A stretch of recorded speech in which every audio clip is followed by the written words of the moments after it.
用微光照亮夜晚，用温暖温润心灵。亲爱的朋友们，欢迎来到微光夜读。找吸血鬼老板讨薪的过程中，我被气晕了。当我睁开眼时，发现我被求婚了，而单膝跪下的男人就是躲了我好几个月的前老板。眼前的男人肥头大耳，单膝下跪的姿势差点没把裤子撑破。韩寒，你愿意嫁给我吗？我瞳孔放大，这才发现面前的男人是我的前老板。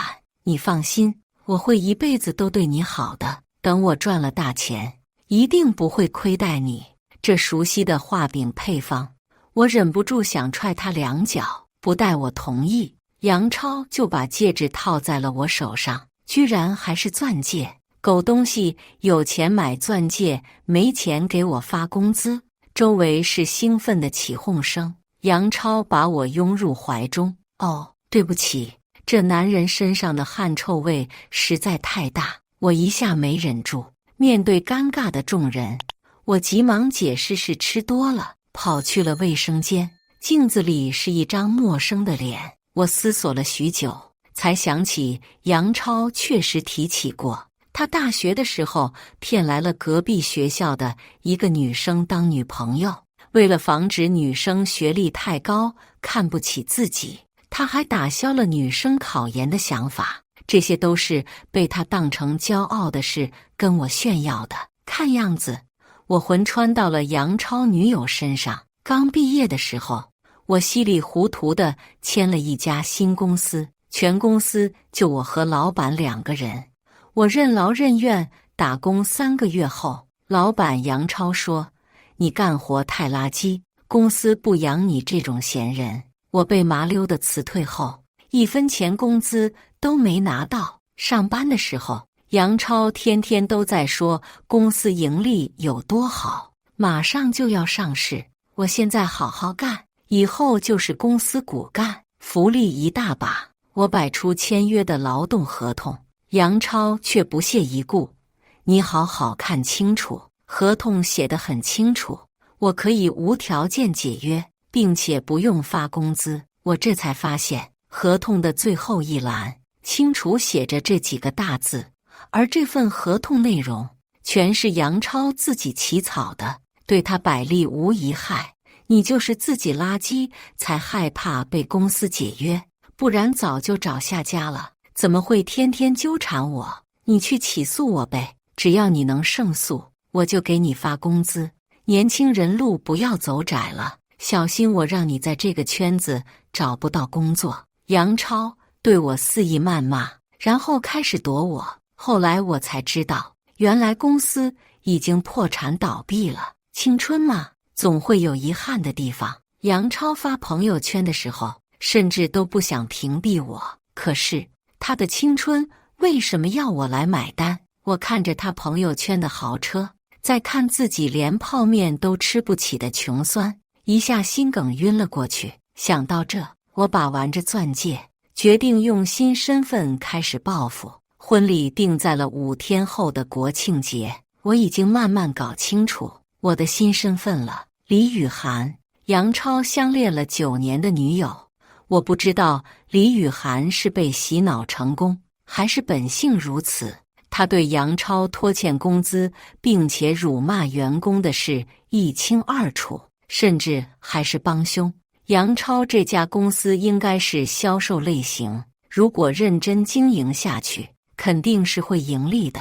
可他急于求成，见3个月都不能回本，便选择了抛弃，而我也成了棋子。杨超一开始是说等公司资金链周转开了就给我发工资，结果却只等来了他跑路的消息。他一个老板真的会缺我这6000块钱吗？从手机里的聊天记录不难看出，李雨涵也帮着杨超在骂我。这下我反倒舒坦了，一个被窝睡不出2种人，那可别怪我让这俩一起面对风暴了。老公，你看我这组照片好看不？我把发在朋友圈的婚纱合照分享给杨超看，他却有些惊恐。你怎么还把这发出来？亲戚朋友知道我们结婚不就好了？朋友圈人多眼杂的，赶紧删了。是啊，我不但发了照片，还打上了婚礼的酒店。而李雨涵的这个号里面加了不少杨超的顾客，他们下单后，杨超发的都是次品，与宣传的不能说一模一样，只能说毫无关系。而顾客要求退货时，杨超又当起了无赖。他们有的现在都还在骂杨超，现在倒是知道怕了。之前骂我的气势，可是主打一个不要脸。难道我们结婚不应该被大家看到祝福吗？正说着，评论区就已经有人在骂了。怎么不退钱？是给你们随份子？我装出不在乎的样子，开始反向泼杨超。这些人隔着屏幕又拿我们没办法，顶多就是骂骂，就是要让他们看到我们的幸福，让他们知道骂再凶，损失的也是他们。杨超一向都非常自大，总觉得自己高人一等，被我这么一顿捧杀，嘴角的笑容就没下来过来。转手，他也在朋友圈发布了我们要结婚的消息，还特意加了一句诚邀大家都来见证我的爱情。可惜他不知道，没有被退货的顾客被我之前拉了一个群，现在的我换了一个小号混进去，打着杨超的名义，正在疯狂辱骂他们。矛盾被激化得非常成功。当我和杨超一起步入婚礼现场时，有人来砸场子了。台上的主持人让后台播放杨超和李雨涵的幸福瞬间，到一半时，画面突然变成了杨超拖欠工资的证据。台下的嘉宾纷纷倒吸凉气，却又忍不住要吃瓜，并没有人出来阻止。杨超急忙叫主持人去检查，他连声应着，却再没有回来。笑话，这婚礼现场的布置人员，我可早就买通了。画面已经一点点播放到了杨超辱骂找他退货的顾客的聊天记录，满屏都透露着一股老子天下无敌，你爱咋咋样的离谱。嘉宾们都开始坐不住了，尤其是杨超那边的亲戚，他在亲朋好友那里塑造的可是成功人士形象。这几天来访的亲戚都在夸他年轻有为，还说我好福气，能和大老板结婚。这下啪啪打脸的样子也是够狼狈的。杨超气急败坏地在摸索开关，终于把屏幕关掉后，一个魁梧大汉走上了主持台。杨超拖欠公司员工工资，连6000元都发不出来，而且虚假宣传商品，对顾客造成了极大损失，其中需要退费金额为……台下响起了奚落的笑声。杨超愣在原地，听着壮汉把台词念完，没有行动。我吃准了杨超吃软怕硬的性格，专门叫来了体型是他2倍的壮汉。他打不过人家，壮汉又掏出了一个音箱，饭店里开始循环播放让杨超还钱的声音。杨超黑了脸，叫保安过来把壮汉赶走。可保安看到比自己体格壮实的男人，也不敢轻举妄动。婚礼现场一片混乱。老杨不是天天嘚瑟自己的儿子多有出息，专科出来照样开公司，过年的时候给我那显摆呢，可不是吗？还真以为他赚了什么大钱，还说让我儿子毕业后去他公司上班。哼，我儿子可是985的高材生，怎么会去这种拖欠工资的破公司？早就说杨超这小子看着不像是啥靠谱的种吧，你们还没人信。亲戚的声音充满落井下石的意味。杨超只能在那无能狂怒，口里的脏话一句接一句，就连他爸妈也开始下场帮儿子说话。我儿子就是厉害，怎么了？你有能耐也开个公司看看，欠钱怎么了？谁家公司没有风险的？包工头欠薪的新闻多了去了，那能怎么样？今天我儿子婚礼，你们要是不想吃，就滚。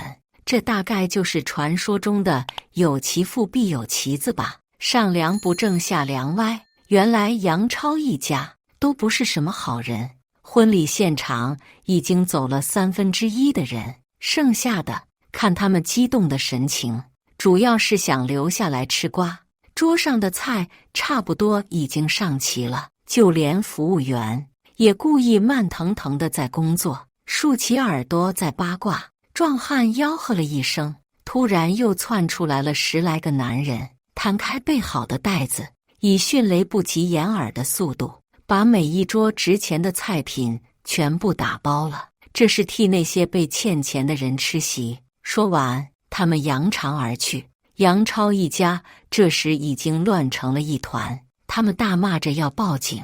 李雨涵的父母坐不住了，起身来谋划利益。你们儿子把我女儿这么重要的婚礼都毁了，必须加彩礼。李雨涵的父母是典型的重男轻女，他们并没有过多关注过李雨涵的情况，只知道女儿是要和一个公司老板结婚，乐得合不拢嘴。他们打算从杨超身上坑一笔钱给李雨涵的弟弟结婚。杨超承诺小舅子结婚的时候给买一套婚房，我不知道他是靠什么高超的洗脑技术，让李雨涵父母同意这件事的。买房比起给彩礼更加不靠谱。这下李雨涵父母知道杨超破产了，也明白婚房肯定要不到了，所以才提出来要彩礼。看在你们相恋这么多年的份上，也不要多了，给个28万就行。这数字吉利。你知道我儿子公司倒闭了，还开口要这么多，这不是想让我们倾家倒产吗？杨超的父母愤愤不平，李雨涵的父母也老泪纵横，哭诉自己养一个女儿多不容易。两家的声音一方比一方高，留在现场看热闹的吃瓜群众已经有人开始在录视频了。杨超示意我去劝父母先别要彩礼，以后一定会慢慢补给我。空手套白狼的行为让我不耻，但面对想靠卖我给儿子买房的两口子，我更加不愿意。我牵起杨超的手，爸妈，我和杨超是真心相爱的，有没有婚礼我都不在乎，只要嫁的人是他就好了。他现在经济困难，我不能这时候让他火上浇油，彩礼要不要都无所谓，你们就别逼他了。一家人开口要钱就见外了。杨超向我投来感激的目光，李雨涵父母却指着我的鼻子破口大骂：你个吃里扒外的东西，不给彩礼，你弟弟结婚怎么办？我们养你这么大，花了早就不止28万了，让这小子出点钱怎么了？他之前不是还说给龙龙买房的？他们家要是不给钱，这婚就别结了，反正婚礼也被搞得稀碎。哼！杨超这个连6000工资都不愿意发给我的抠搜鬼，还指望他给彩礼买房。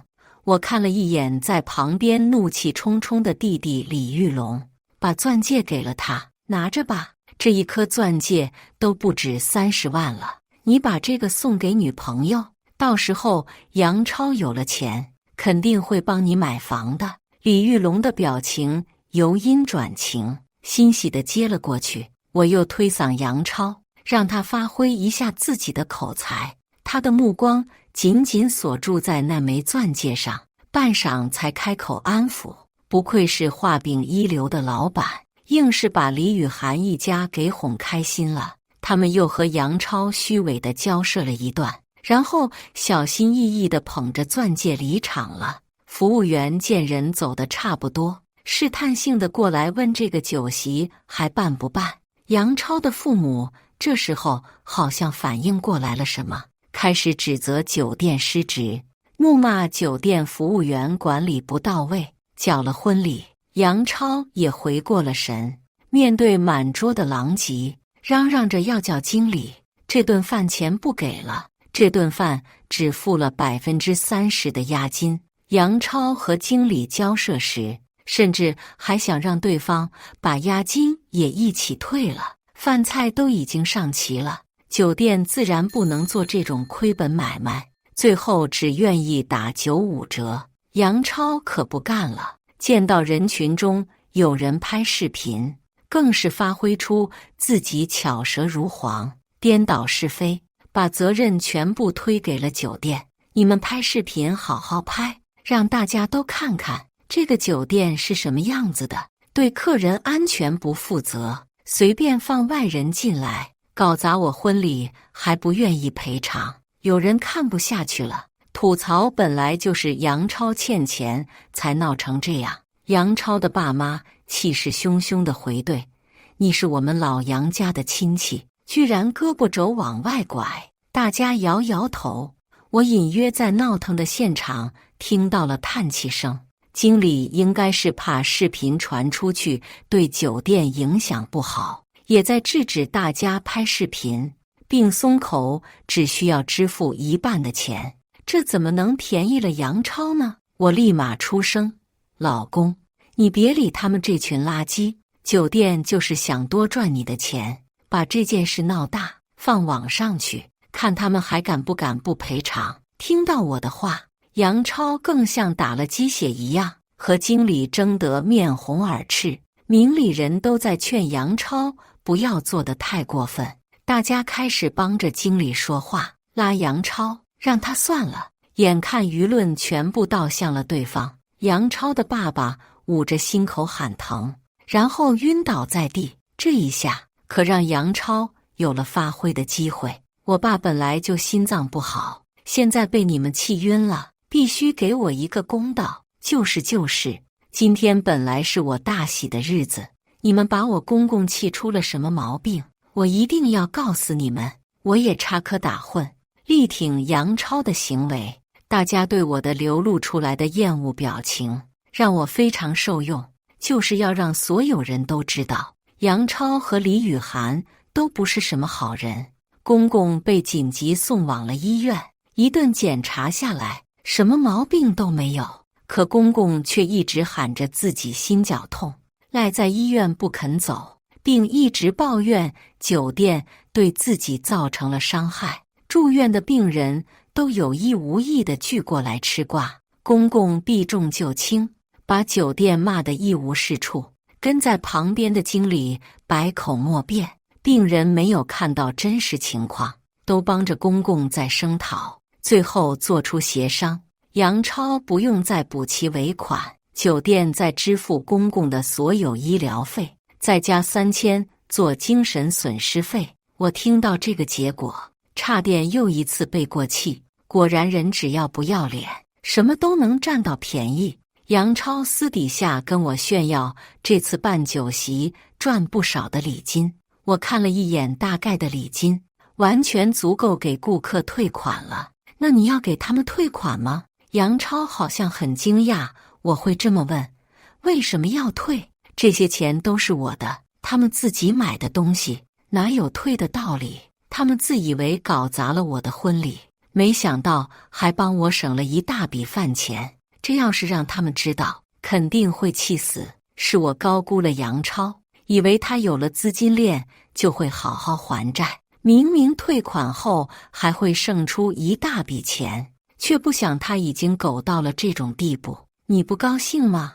我打算再注册一个公司，到时候给你10%的股份，你什么都不用干，在家数钱就行。当初给我画饼就是公司上市分股份，现在又来。不得不说，拿着共同的礼金给老婆，也就只有10%的股份，确实很抠搜。想到这，我反倒心里平衡了不少。更何况网上已经快把杨超骂疯了，我都忍不住要给他放鞭炮庆祝，怎么会不高兴呢？杨超在婚礼现场发疯的视频被我买了流量，连媒体都下场来评判。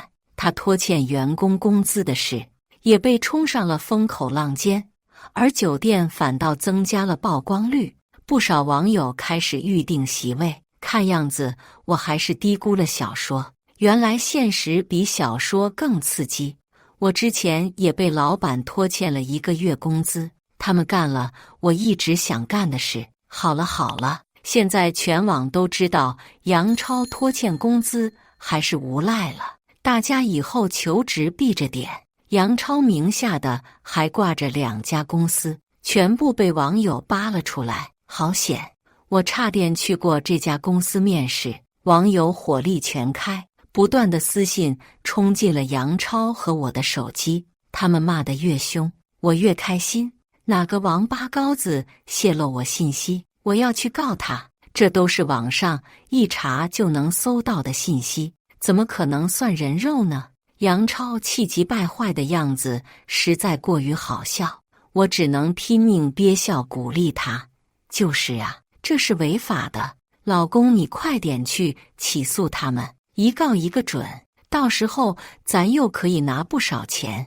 肯定是傅思云，他之前一直对我纠缠不清，找我还钱，后面好不容易消停了一阵，没想到给这憋大招呢。我听到自己的名字，不由得惊讶了一下，他还记得欠我钱这回事呢。等着，我要找他给我公开道歉，不然我就把他的信息全部发出来。他入职的时候，信息表可是填很完整的。妈的，早知道当时就不该那么老实全填了。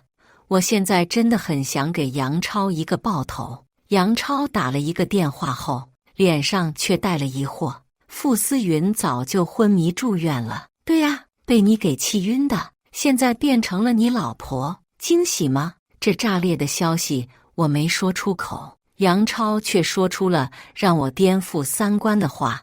那肯定是那些顾客故意搞我，他们买过我的东西，都有信息在这，你给我一个个找出来。我装模作样的帮杨超整理信息，切成了自己的号去群里复述杨超的迷惑的发言，就说是我，反正手机号和收件人都是我前男友的，让杨超去骚扰他，骂越凶越好。这渣男同时劈腿2个女生，我提起他都会气。这时候杨超指着一个长毛沾屎戳杨超的网名对我说，就他，骂得最凶，肯定是他在搞我没跑了。哦，当然了，这就是我的小号。我一看群里姐妹前男友的地址，居然和我的 IP 对上了，就是这个买家的收件地址和这 IP 一样。杨超大概被愤怒冲昏了头脑，丝毫不怀疑我说的话的真实性，打通电话就是一顿劈头盖脸的威胁。我听到手机对面传来了另一个男人的暴躁的声音，两人足足对峙了半小时，最后杨超怒气冲天地甩了手机，我要去起诉他，败坏我名声。我装模作样的替杨超查起诉流程，让他先找律师给对方发律师函。听到我报出价格后，杨超的怒火好像熄灭了一大半。我学过一点法律课，我自己也可以写律师函。我又想起了他写给我的坑人合同，点点头，只管支持杨超的一切无脑行为。在我的督促下，杨超很快就起草好了律师函。我直接去楼下打印寄出，群里都迫不及待地想看到那个渣男收到杨超的律师函后会是什么反应。杨超还沉浸在自己威胁住别人的喜悦中。你看，我说要起诉他，他就再也不敢在网上乱评论了。废话呀，我在帮你想律师函怎么写，哪有时间？但我只能一切都顺着杨超，陪他假意言欢，直到杨超的发小找上了门。你什么意思？不是说让我用房子去贷款，最多半年就会把钱给我吗？现在公司破产了，你都不跟我说一声。要不是我看到了网上的视频，我都不敢相信这些。你前些天不是还跟我说公司经营状态很好，发小一见面就分外眼红，也能理解，毕竟谁被这样欺骗都会翻脸。哎呀，你别信网上那些诋毁我的，我是什么样的人，你还不清楚吗？公司破产只是暂时的，我还留了后手，马上就要做起来了。到时候别说1套房子，2套房子我都送给你。杨超把他发小拉到一边，叽里哇啦地讲了一大堆。我看到发小的表情明显动摇了，我还是觉得杨超这忽悠人的口才，不去卖房真的太浪费人才了。这要是去了缅北，他得是诈骗销冠。发小被骗得晕头转向，不但抵押房子给杨超开公司，还签署了一份合同。公司要是破产，他有连带责任要还债。这几个月他一直在外地工作，也没有留意到自己裤衩子都快没了。我于心不忍，走上前故意大声说：老公，你就别跟这种人废话了，反正他就是穷酸命，还以为自己1套房多值钱呢，赔了就赔了呗，到时候咱们新公司一开，赚他几个亿，不带这种人玩。你怎么跟我好兄弟说话呢？杨超皱起眉头，明显不满我的用语，表面当兄弟，背地把人当祥子，还能这么大言不惭。我属实很佩服杨超。哎呀，老公，你不是说不跟这些垃圾一起混吗？反正他也没钱了，都没有利用价值了，我们别再跟他来往了。你不是跟他签过一个什么合同？他需要承担债务的，让他去还债算了。网上现在这么多骂你的，我心疼。听到让发小还债这句话，杨超的眼里突然有了光。他的发小还好不算太蠢，终于被我这番话给点醒了。杨超，你他妈这做的是人事吗？我出钱，还要给你承担赔款。两人又吵了起来，到最后直接扭打在一起。我心里巴不得杨超被揍，嘴上却还是要捧杀他，疯狂给他加油，顺带拉踩他发小，不断刺激发小下狠手。杨超壮归壮，但都是虚胖，最后被他发小反超，揍得满地找牙。我害怕打出人命，连累发小坐牢，赶紧拨打了110。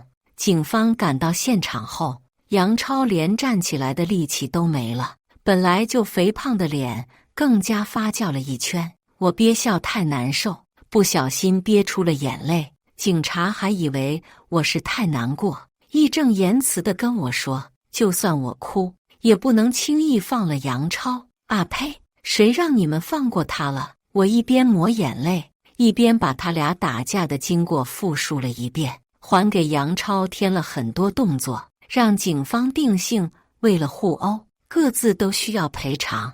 考虑到发小动手是事出有因，并没有做出拘留判决，杨超不乐意，满嘴是血，吐了一颗牙齿出来后骂：他把我打成这样，不需要坐牢吗？他要赔我的医疗费，你才需要坐牢。你把我房子都骗走了，这是诈骗。但因为发小当时是自愿签合同，所以警方也不好插手这件事，只能让他们走法律程序。我也哄杨超，让他看开一点，打架打输了传出去名声也不好，先去医院检查伤情。杨超却一把推开了我，滚！李雨涵，我刚刚算是想明白了，你就是故意的，挑拨我和我兄弟之间的关系。你到底想干什么？我想干什么？我当然是想杨超还我钱，并且身败名裂喽。我装作不明白他的意思，装起了委屈。不是你说要让你发小当冤大头的吗？我只是实话实说，怎么了？自己欠钱不还，惹了这么多事，将来生了小孩都没办法进体制。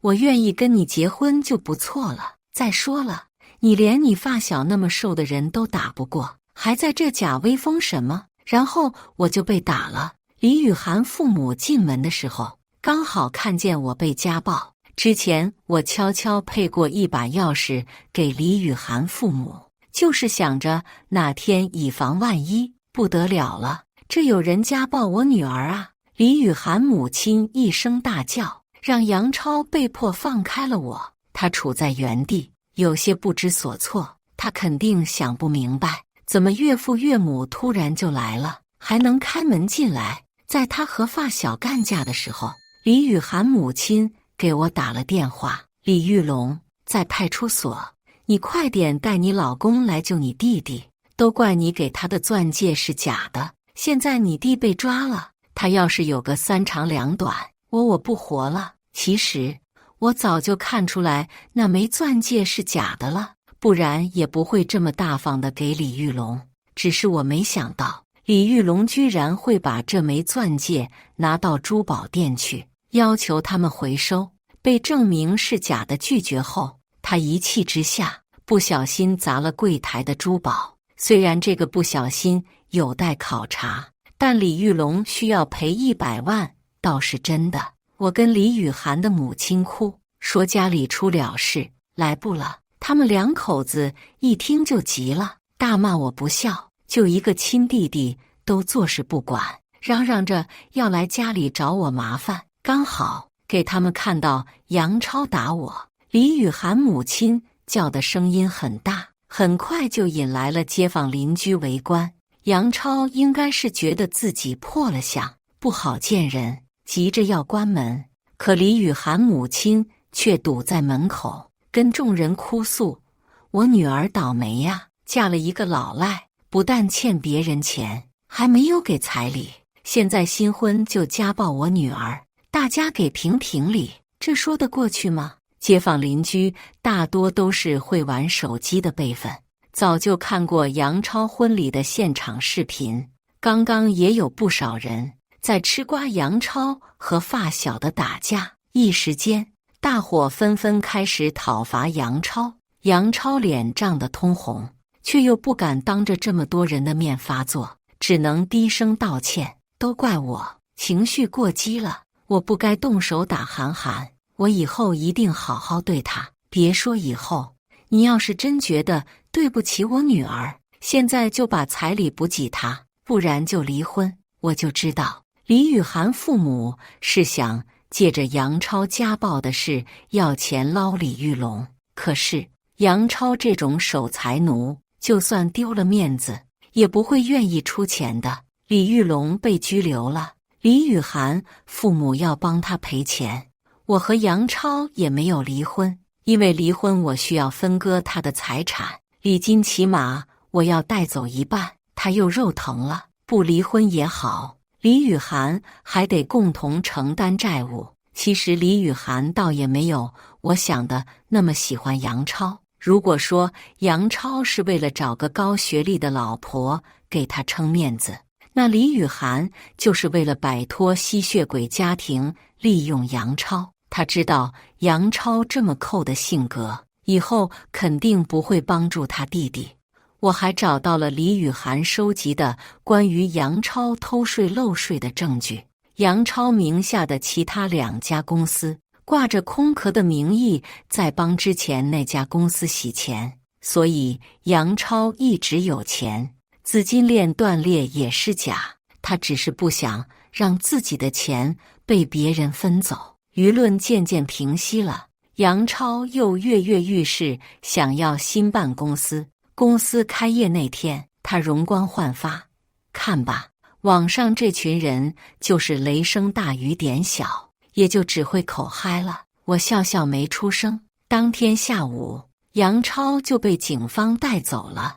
我在给群里姐妹前男友寄去律师函的时候，还用杨超的名义写了一封威胁信。这下杨超反成了被告，伪造律师函恐吓他人。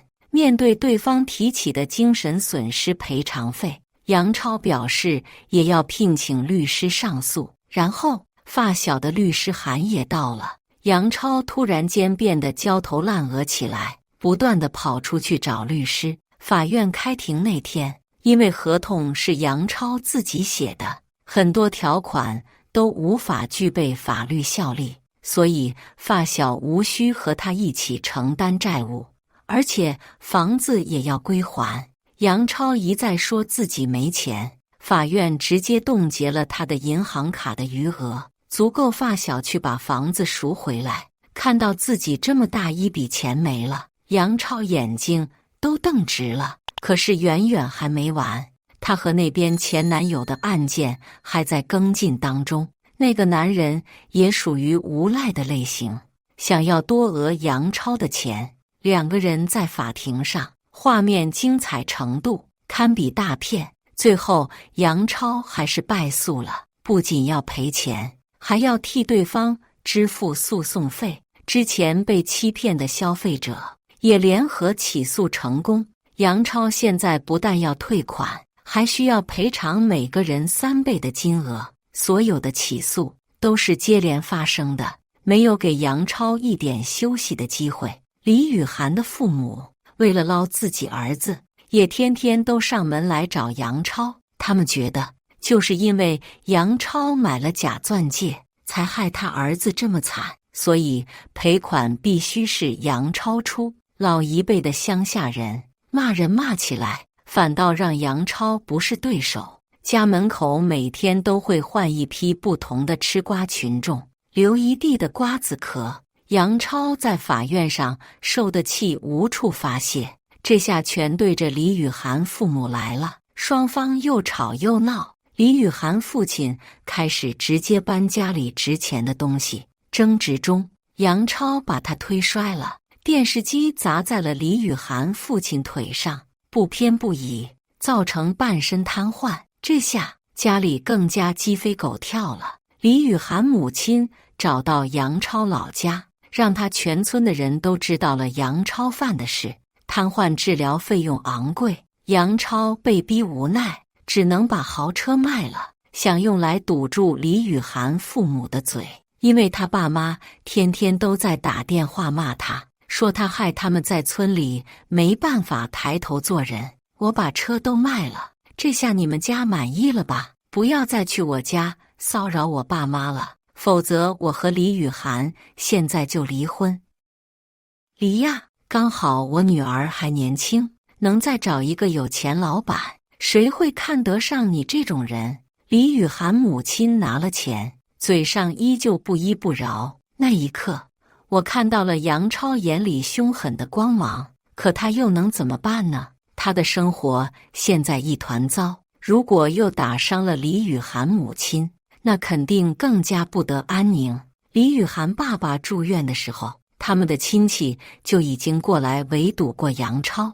杨超或许会不惧法律，但面对10几个粗糙大汉，他其实是怕的，不然也不会着急卖车套现，让我去跟他们说别再来家里。可惜这笔钱并没有用在李雨涵爸爸身上去治疗，全部被用来给李玉龙还钱，但依旧不够。李雨涵爸爸被接回了家，也没有人愿意管他。我听说没几天，李雨涵爸爸就在疼痛和愤怒中走了。李玉龙用这事大做文章，想再敲诈杨超，替他把剩下的钱还了。你和我姐结婚，不是收了挺多礼金？你把这些先给我，但其实那笔礼金已经被我用了，给了酒店赔偿，再还清消费者的款项，所剩无几。杨超这些天忙着处理官司，根本没注意我把卡拿走了，密码很简单，就是他注册公司的日期。他的眼里只有自己的成功，知道我把礼金用了。杨超的愤怒终于不再压抑，李玉龙的喋喋不休成了导火线。扭打过程中，李玉龙失手捅伤了杨超，重度昏迷，也不知道怎么能醒来，李玉龙就被抓了，判了3年。李雨涵妈妈哭天喊地的让我写谅解书，我选择直接拉黑。杨家和李家彻底结下了梁子，听说天天闹得鸡犬不宁，李家的房子都被打坏了。我只希望杨超能快点醒来，因为我把他偷税漏税的证据都举报了，警察已经查实，封了家里的房子，就等杨超醒来就可以开庭审判了。大概是我的意愿太强烈，又或者是杨超放心不下他的钱，很奇迹的醒来了。知道我举报的事，他可能又会要晕过去，但没有用。杨超锦剩下的钱全被罚了，同时判了5年有期徒刑。他父母带人气势汹汹的要找我算账，我在最后一刻又晕倒了，再睁眼发现灵魂已经回到了自己体内。看了一眼手机已经到账的工资和违约金，我觉得生活又充满了动力。网上又闹得沸沸扬扬，因为真的李雨涵被这一系列变故搞懵了，她好像也不能接受杨超真的破产消息，还要承担夫妻共同债务，再加上天天被李杨两家痛骂，得了精神分裂，被强制送进了精神病院。网友都在骂恶有恶报，没有人同情他们，而我的新生活这才刚刚开始。故事完，接下来是我们本期第2个故事。订婚宴当天，男朋友一家反悔，不想给50万的彩礼，当着亲戚朋友的面说我们一家拜金，贪财贪到了骨子里，还拉着男朋友的初恋女友说娶我不如娶她。他初恋乖巧地坐在我婆婆对面，说娶她不用彩礼钱。可是我爸妈给我的陪嫁是188万和10间商铺，外加一套市中心的大复式啊！我没想到一个订婚宴倒是叫我认清了晨晨他妈的真面目。念念啊，这50万也着实太高了。晨晨他公司现在资金周转不太开，反正你们以后都是一家人，这彩礼钱少点就少点呗。我诧异地看了一眼晨晨，没想到他妈会突然提起这事儿。这彩礼50万，不是早在订婚宴之前就说好了吗？50万刚好在晨晨的能力范围内，是我向我爸妈劝说了好久，他们才同意的。我未来婆婆苏春秀端坐在我旁边，端得好一副长辈的派头。你和我们晨晨都5年了，还讲究这些干什么？翻了年你就30了，这女人过了30可拖不得。这彩礼呀，我做主25万。说着还有些肉痛，还想改口，晨晨就咳了一声，他妈就说：念念，不是我说，这都说什么锅配什么盖，就你家这条件，要不是你和晨晨在大学的时候就认识了，要不是你有个桑奇士的户口，如今就凭我们晨晨这身价，你还不一定能攀上我们家呢。你呀，就知足吧。我什么条件？我爸妈都是大学教授，向来崇尚勤俭节约。我在这样的环境长大，自然也养成了节俭的好习惯，所以才会在大学的时候被晨晨误以为我是和他一样从农村出来的。后来他知道我爸妈是大学教授，也觉得我家境一般，毕竟我穿的用的都很普通。大学毕业后我们感情稳定，我试图向他坦白我的真实家境，但他那时候创业，整天忙得焦头烂额，压根就没心思听我闲聊。我也觉得没必要，可我没想到晨晨对我的误会会让他妈直接瞧不上我。他这话明摆着说我嫁给晨晨是高攀了，可我和晨晨在一起的时候，他还是个什么也没有的穷小子。要不是我陪着他创业，心疼他公司起步不易，在姐夫面前给他说好话，给他资金扶持，他晨晨能有现在的成就吗？我爸向来是个火爆脾气，蹭的一下站了起来。你这话说的是什么意思？这就是你们家的态度吗？我还没来得及说话，苏春秀就不甘示弱地站起身。我们家什么态度？你一个穷教书的女儿能攀上我们晨晨这种青年才俊，就偷着乐吧，还狮子大开口想要50万的彩礼，你也不看看你配不配？要不是看在你女儿给我儿子免费睡了5年的份上，我连这20万都不想出呢。真是晦气，这话说得太难听了。我甚至愣了一会儿，看向晨晨，他一点反应都没有。这是默认了。苏春秀说着，又拉着身边穿一身红裙子的姑娘道：“这是我们晨晨的青梅竹马小雪，和念念一个大学的，她过2个月也要结婚了，不仅不要彩礼钱，还倒贴一套房子呢。这位小雪甚至还是晨晨的初恋女友，在我的订婚宴上穿一身红。”听见他妈这话后，还含羞带怯地看了晨晨一眼，我气笑了。你们家能陪嫁什么？那套郊区的破房子，还是一辆掉了漆的代步车，一家子的穷酸样，凭什么要50万的彩礼？苏春秀气焰嚣张，嘲讽刻薄的目光跟刀子似的，落在我爸洗得微微发白的西装上，白眼都翻上了天，嫌弃我家穷。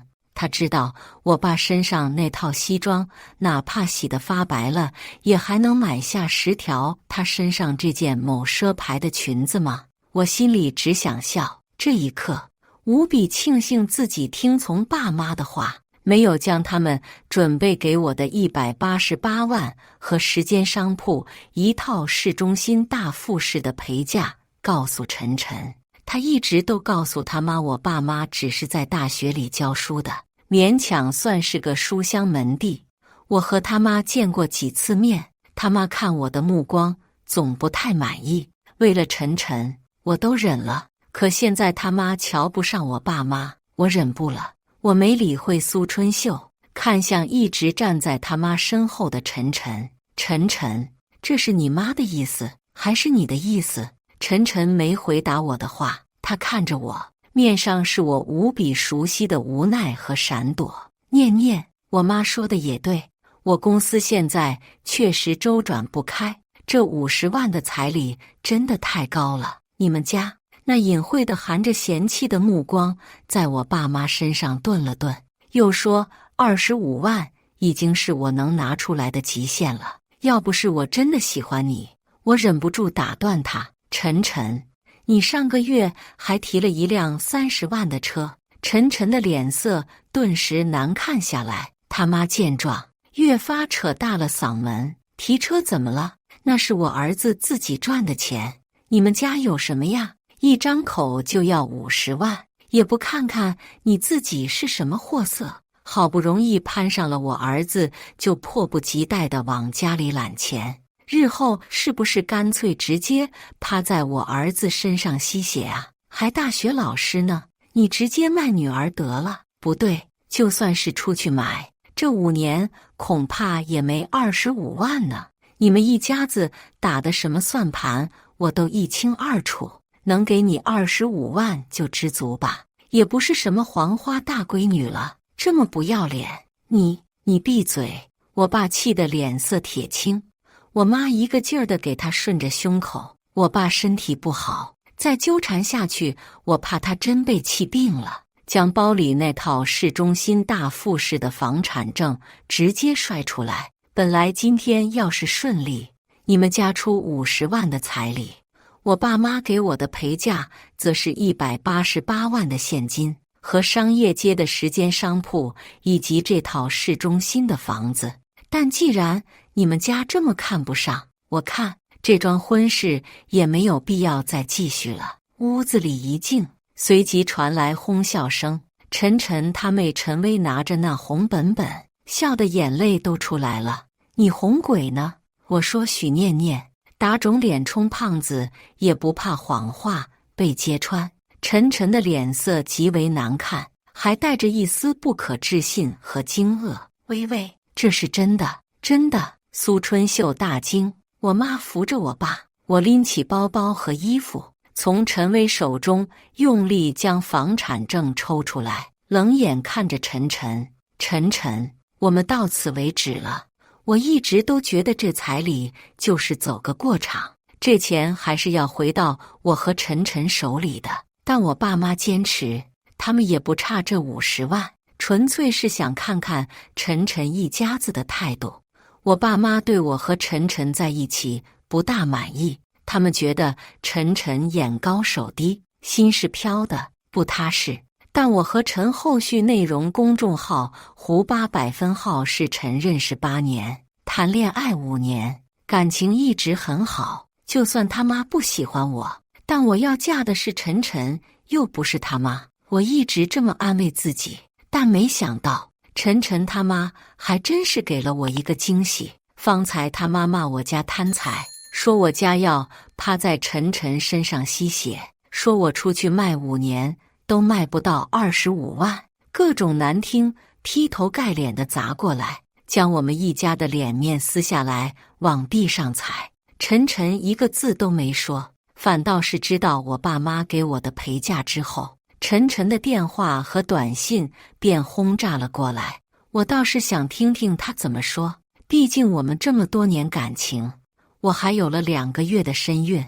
一连挂了10几个之后，我按下接听，电话里他语气急切，替他妈向我和我爸妈道歉，说这其中有误会，他妈年纪大了，让我多担待我们这多年感情，诸如此类求情的话。听到前半段我很生气，但听到他提起我们这8年的感情，我还是不可避免的心软了。一个人能有几个8年呢？除开彩礼这事儿，晨晨对我真的很好，朋友们都戏称他为10佳男友。念念啊，刚才是我老糊涂了。你知道我们家晨晨为了公司劳心劳力付出了多少？这资金实在是周转不开，我也是太着急了，才将气都撒到你头上。你也知道晨晨他爸走得早，我一个女人带着晨晨和他妹妹，要是嘴皮子不厉害点，怎么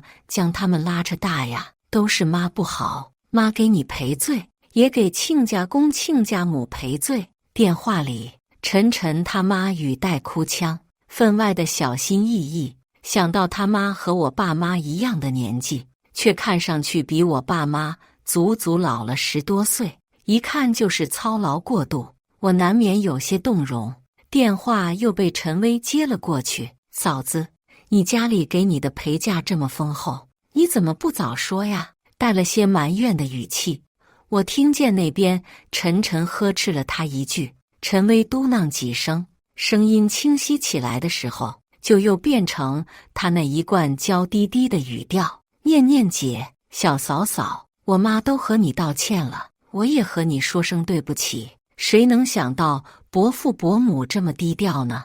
这次是我们家的不是，你怪我也好，怪我妈也好，但我哥真没做错什么。他为了娶你，家里公司2头转，忙的人都瘦了一圈，你就原谅我和我妈吧。我和陈薇没见过几次面，她在外地上大学，比我小了足足8岁。平日里晨晨很疼她，简直宠成了小公主。她和我处得不咸不淡，总是有需要的时候才会捏着娇滴滴的嗓子跟我撒娇。看在晨晨的面子上，我也拿她当妹妹看。念念，今天的订婚宴太仓促了，也实在是委屈了你。我们再商量，挑个好日子，也不用订婚了，直接结婚吧，好不好？电话那头是我最熟悉的温柔声线，带着款款深情，叫我瞬间说不出话来。我承认我心软了，既然拿不出50万彩礼，那陪嫁也没有了。我爸沉着脸，我心里一凛，知道我爸这是在试探晨晨。毕竟刚才在酒楼里他妈破口大骂的话呀，还响在耳畔。知道我爸妈给我的陪嫁后，180度大翻脸的也是晨晨一家。我如实转述我爸的话，听见那头晨晨明显一愣，然后传来一阵嘈杂的声响，是晨晨走到了安静的地方。好，没关系，念念，你有工作室，我还有公司，钱都是能赚的，就是辛苦你了。念念，我会为了我们以后的日子努力的。他言辞恳切，我心下一松，看见我爸和我妈的面色也缓和了几分，忍不住喜意漫上心头。毕竟谁也不愿意相信自己朝夕相处相恋5年的男朋友是个贪财而不顾情义的人，我也不愿意肚子里未出世的孩子的爸爸是这样的人。但好在晨晨没有让我失望。第二天，晨晨就和他妈带着大包小包的礼品来了我家。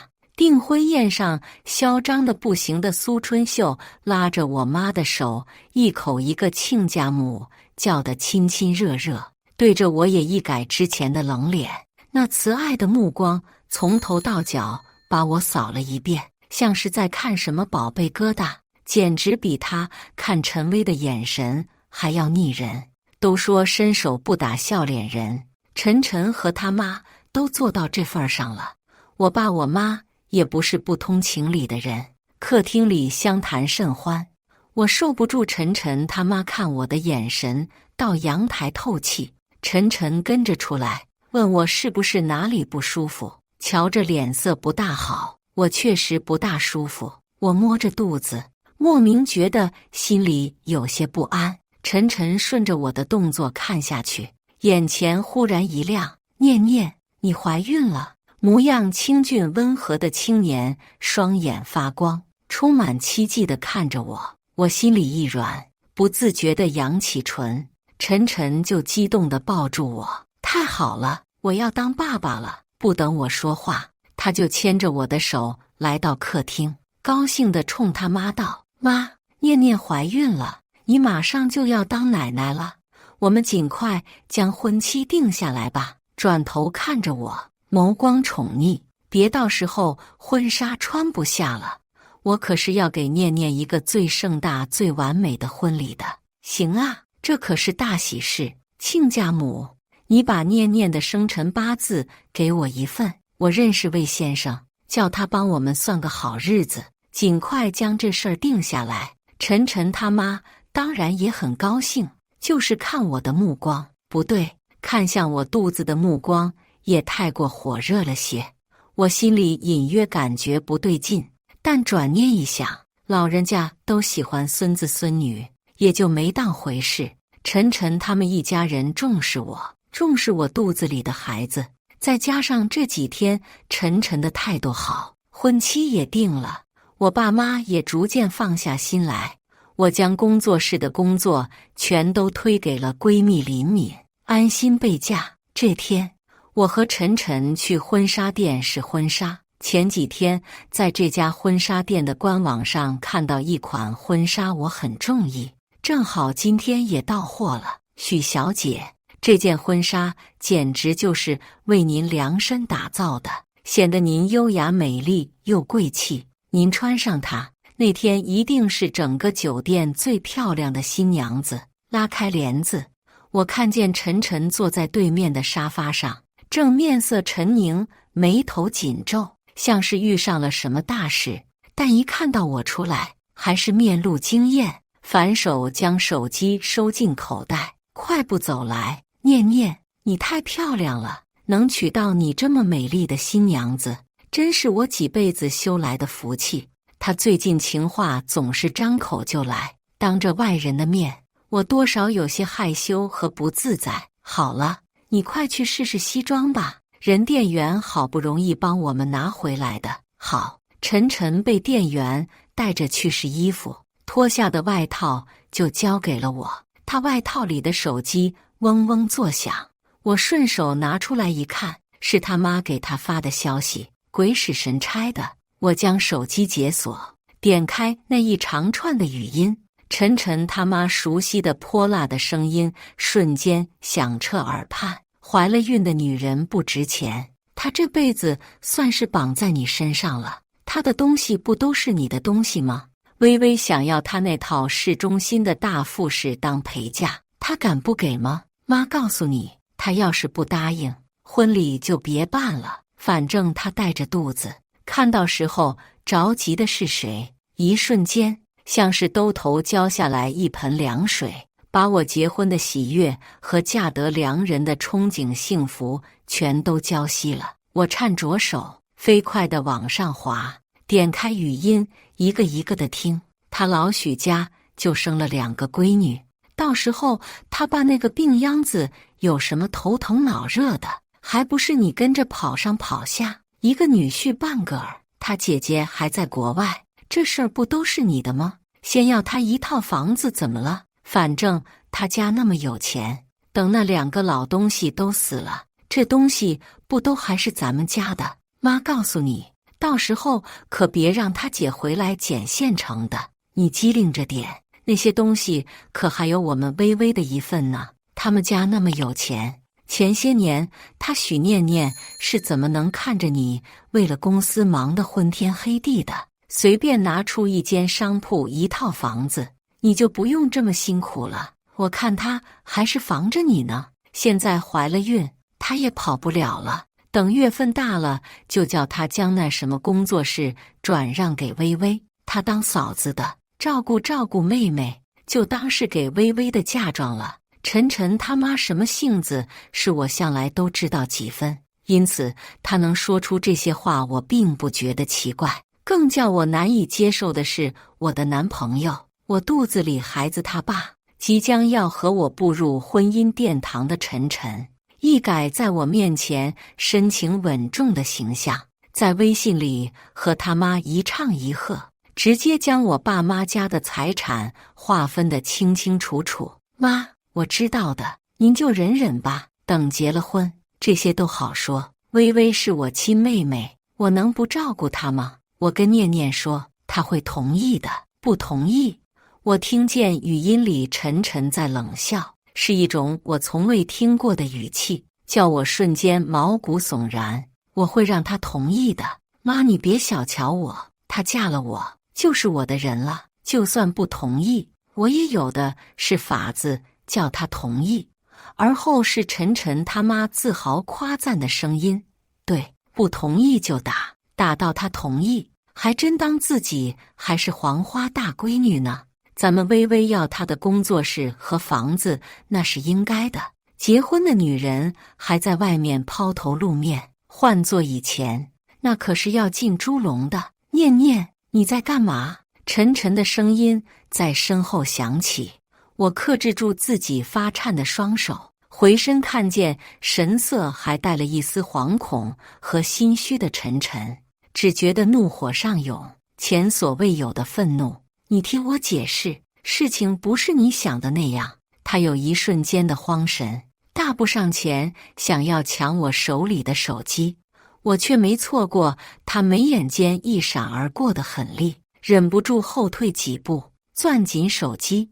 不是我想的那样，是那样，不要陪嫁是假的。打量着结完婚以后就将我的工作室和我爸妈的财产占为己有才是真的。晨晨，你和你妈的算盘打得可真响亮啊！我从婚纱店狼狈离开的时候，晨晨还试图追上来，但一个电话叫走了他。见他没追上来，我才松了口气，就进去了工作室找闺蜜林敏。这是怎么了？你不是去试婚纱了吗？我还想着待会儿去看看你呢。哎，怎么哭了？晨晨人呢？见到熟悉的人，我拼命压制的泪水再也忍不住汹涌流下，哭完了一整包抽纸，将晨晨那一家子人的打算都说了，这才觉得心里好受了一点。他真的这么打算的？亏我寻常看他温文尔雅的，还以为他是个好人呢。什么东西啊，心这么脏，也不怕遭了天谴。李敏和我从小一块长大，他妈是我妈的同事，两家人向来交好，所以我才会在他面前毫无保留。他也算是看着我和晨晨一路走来的，知道真相，简直比我还要气愤。念念，这婚是肯定不能结的了，接下来你是怎么打算的呢？李敏将晨晨一家人大骂一通，发泄完了才来到我跟前温声询问，又看向我的肚子，你肚子里的孩子打了？打了。我和他异口同声，又不约而同地看向彼此。李敏大松一口气，念念，你能想清楚就最好不过了。晨晨他们一家既然能干出这样的事情，你也绝对不能让他们得逞。我摸着肚子，想着手机里晨晨和他妈充满恶意的话语，最后一丝心软也变成了决绝。我庆幸我和晨晨还没结婚领证，庆幸这件事还有挽回的余地。我给爸妈打了个电话，忍着哭腔将事情的来源说了。听着那头我爸苍老的声音，一时心酸难耐，不由得后悔起自己没有及时听我爸的话。但好在现在还来得及。挂完电话之后，李敏陪我去医院做了人流。晨晨忙着公司的事情，即将到来的婚礼几乎是我一手包办。我和我爸妈一个一个的给那些已经收到请柬的亲朋好友解释婚礼不办了。将订好的酒店和宴席退掉后，晨晨打来了电话，我一个也没接，编辑了短信告诉他婚礼取消，我们彻底没有关系了之后，直接将他和他妈他妹的电话全部拉入黑名单，又将认识的晨晨朋友和兄弟全都删除拉黑。在我爸我妈的手机上同样操作一遍之后，这才觉得世界都清静了。我姐本来要在1周后参加我和晨晨的婚礼，知道这件事之后，直接和姐夫连夜坐飞机回来。见了我之后，简直恨铁不成钢。只是到底心疼，我刚做完人流手术，直接带着爸妈和我去了姐夫在郊外的一栋别墅休养。等安顿好之后，我去找了姐夫。姐夫，之前你听我的投资给晨晨的那笔资金，现在可以要回来了。我知道现在晨晨的公司资金周转不开，他本就焦头烂额，满心都打算着等结了婚要从我这儿套钱去填补他的公司。但我偏不如他的愿，想要算计我，那就把之前从我这儿得到的好处全都给我吐回来。我姐夫现在是一家建材公司的老总，名下还有好几家分公司。当年要不是我在他面前给晨晨说了好话，他也不会投资晨晨。不过晨晨现在都还不知道呢，还以为是他研发出来的项目得了我姐夫的青眼。我姐性子爽快，直接朝我翻了个白眼，还用得着你说？你给我打电话的时候，我就叫你姐夫去要账了。他敢欺负我妹，还想用着我的钱去支撑他那个破公司，做梦吧他！姐夫宠溺地看了我姐一眼，又朝我点点头。放心吧，现在晨晨应该没心思来求你原谅了，他现在忙他公司里的那一摊烂账呢。这就叫现世报。我长舒一口气，看看姐夫，再想想晨晨，不由得有些怀疑我自己的眼睛。见过了我姐夫这样的好男人，怎么还会看上晨晨这样的烂人的？但那时我还不知道，晨晨一家将会身体力行地向我证明，烂人是永远没有底线的。休养1周后，我身体也恢复了，养足了精神，回到工作室上班。我大学学的室内设计，大3开始在外面接图赚的钱就已经足够我的学费和生活费。毕业后又在设计公司老老实实地上了几年班，积攒经验。和李敏开的工作室算是将我这几年的工资和外快赚的钱全都投进去了。工作室刚开始运营，就已经接到了几笔不错的单子。我决心将所有的精力都放到赚钱上来。现在天大地大，全都没有我赚钱最大。许念念，你给我出来！我正画着图呢，就听见外头一阵喧哗，其中那道尖利的声音我再熟悉不过了。那不是晨晨他妈苏春秀吗？她来干什么？我有种不好的预感。结果刚一出门，就看见晨晨他妈披头散发，身边正是陈薇和不知道憔悴了多少倍的晨晨。一见我出来，他就像发了疯一样冲过来，甩起手里那个错了扣的爱马仕，劈头盖脸地朝我砸过来。你个贱货，你都怀了我们晨晨的孩子了，还这么不安分？谁允许你取消婚礼的？你知不知道我们家在那对亲戚面前有多丢脸？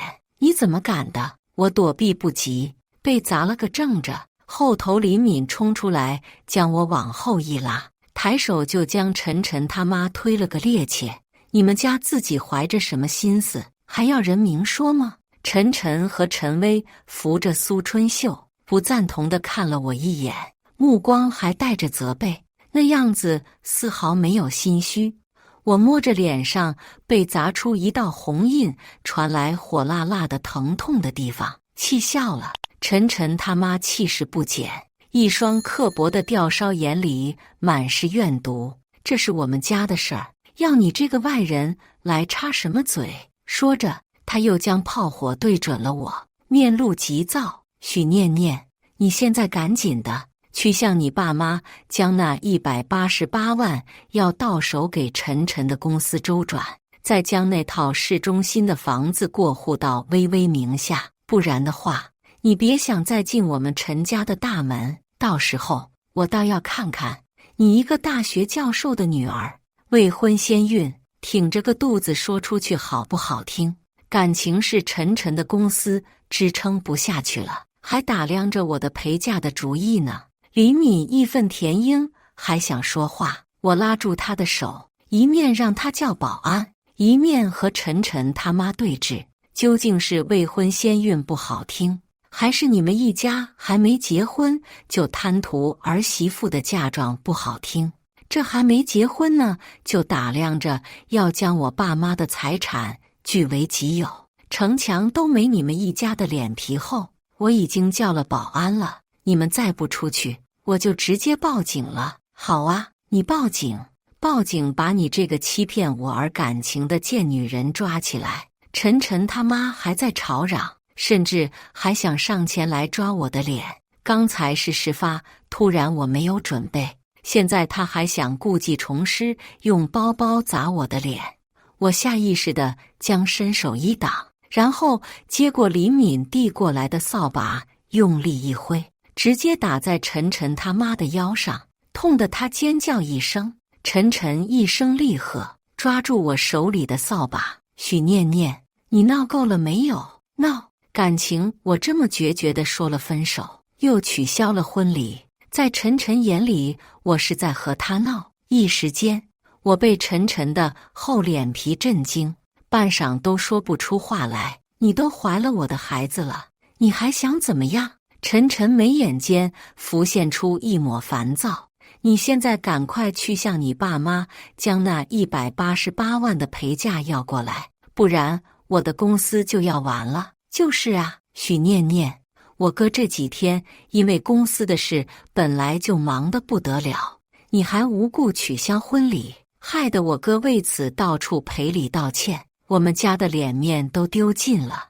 你要是还想进我家的门，就赶紧照我哥说的做，再跪下给我妈赔礼道歉，不然的话，到时候说出去，我看你们家还有没有脸。陈薇拿着手机对准我，一脸的得意洋洋，似乎吃定了我会答应他们一家这么离谱的要求。为什么呢？因为他们觉得我怀孕了，所以就可以彻底拿捏住我，拿捏住我爸妈，将我们一家子的血全都吸完，然后养肥自己的荷包，简直是太可笑了。这一刻，我无比庆幸自己的坚决，在知道陈晨一家真面目之后，就飞速打掉了孩子。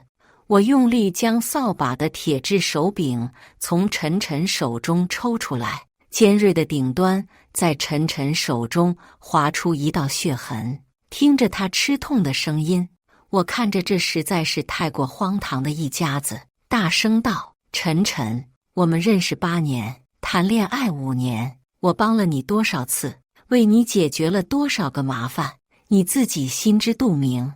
我们还没结婚，你就和你妈商量着该怎么接手我们家的财产，不愿意给彩礼，却想要我爸妈给我的陪嫁，婚礼还没办呢，就将我爸妈的财产分配得明明白白，工作室和房子给陈薇，现金给你周转公司，再用我爸妈的商铺给你妈开个早餐店享清福，还诅咒我爸的身体。你打量得挺好啊，你一家子是算盘成精吧？我告诉你，孩子已经我打掉了，我爸妈身体好得好，医生说过我爸妈会长命100岁，一定会比你妈这个嘴巴生蛆的活得长久。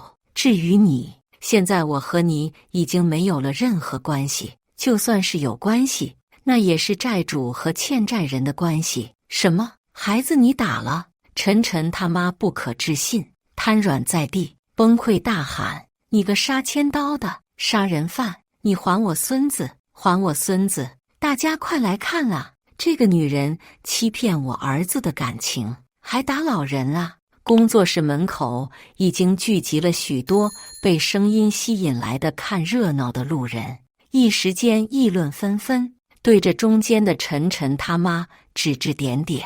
群众的眼睛可是雪亮的，现在都讲究事实真相了。苏春秀还以为是那个只要他往地上一躺他就有理的年代呢。陈晨听着那些窃窃私语，一张脸青了又红，眸光中积蓄的全是沉沉怒火。我欠你什么了？许念念，你别得寸进尺。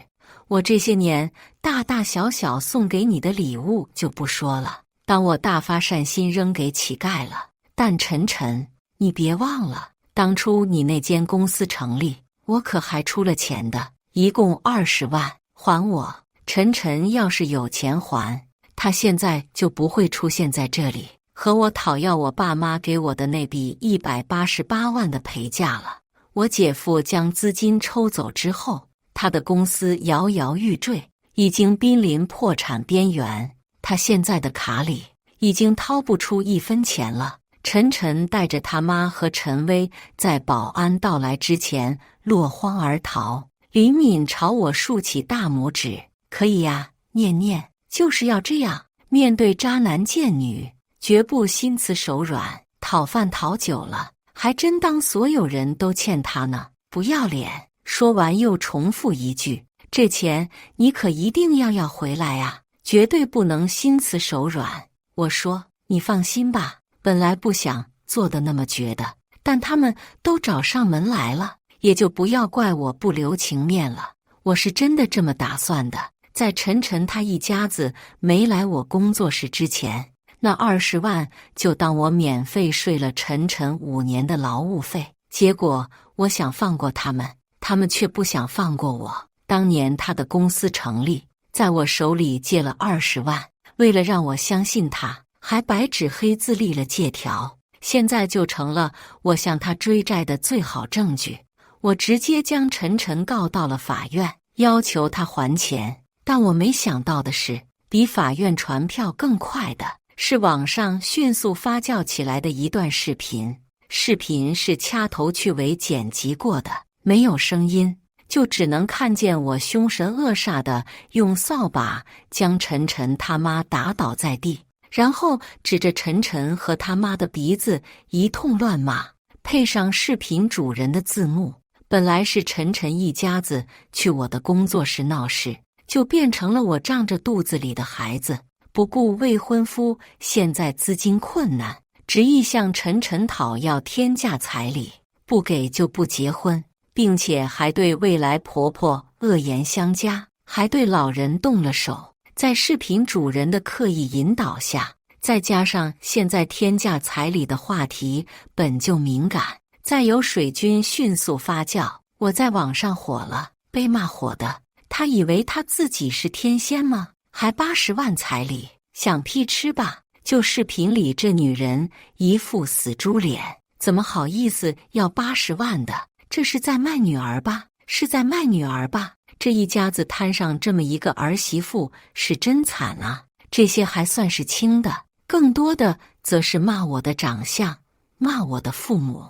这些网友连事情的真相都没有弄清楚，就在网上诡异的一边倒的舆论风向里，对着我评头论足，甚至上升到我的家人和人品问题，然后诅咒我和我的家人，甚至还有人骂我早点去死。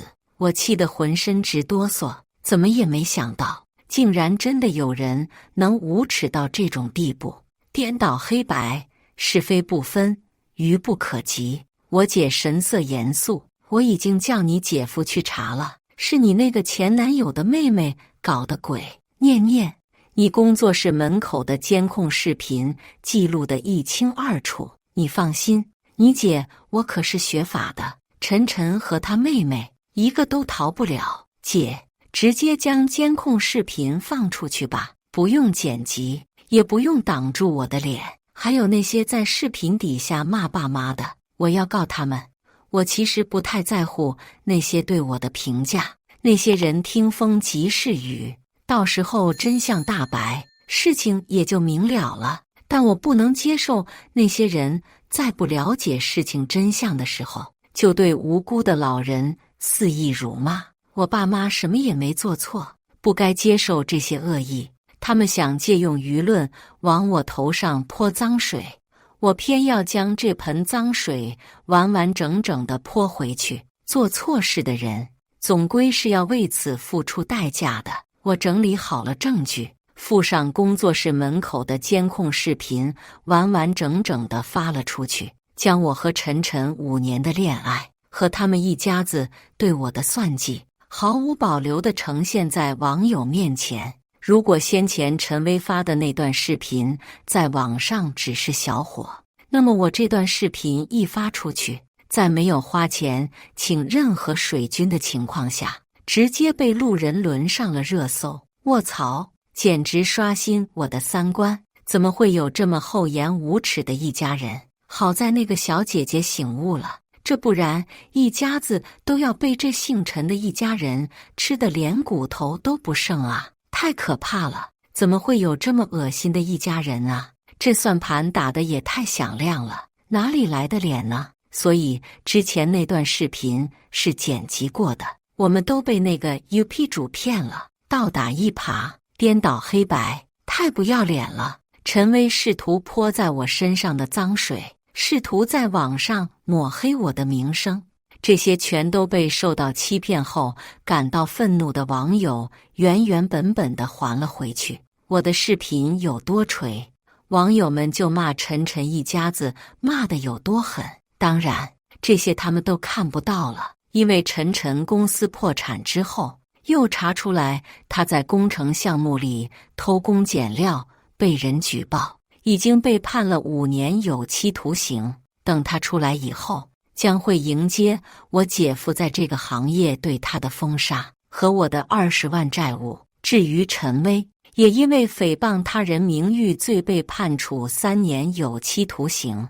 陈晨他妈也灰溜溜地收拾东西回了老家，我还给他准备了惊喜，将他们一家试图吃绝户的行为通过陈晨的大学同学在老家宣扬开来，以后陈晨他妈在老家的日子也会被人指指点点。